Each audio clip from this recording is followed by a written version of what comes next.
तुम्ही म्हणतायत असं काही घडत नाही. म्हणजे बघा ना, तुम्ही आता माझ्याकडे तुमच्या कोकणातही तसंच सुरू आहे. कोकणामध्ये सुद्धा अ, निलेश राणे म्हटले त्याच्याबाबत.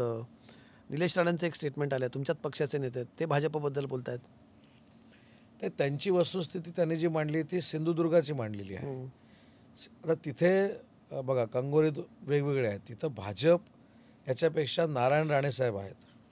हं, आम्ही आमची भूमिका काय घेतली होती, राणेसाहेब हे जरी भाजपाचे खासदार असले हं, तरी ते कोकणचे नेते होते. कोकणासाठी त्यांनी अहोरात्र मेहनत घेऊन कोकणाचा विकास व्हावा यासाठी प्रचंड संकल्पना आणल्या आणि त्या पूर्ण देखील केल्या. हं, तिथं आमची भूमिका होती, माझी देखील होती. मला देखील शिंदेसाहेबांनी सांगितलं होतं की सिंधुदुर्गच्या बाबतीमध्ये नारायण राणेसाहेब जे सांगतील त्या पद्धतीनं आपण पुढं जायचं.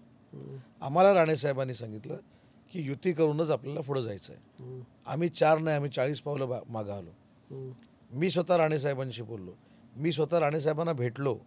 निलेशजी त्यांचे सुपुत्र म्हणून त्यांना भेटले. दीपक केसरकर भेटले. साहेबांनी शेवटपर्यंत आम्हाला असं सांगितलं की आपल्याला महायुतीनंच पुढं जायचं आहे. हं, पण भाजपाचे नेते राणेसाहेब असताना त्यांचं जे ऐकत नाहीत हं. ते आमचं काय ऐकणार आहेत.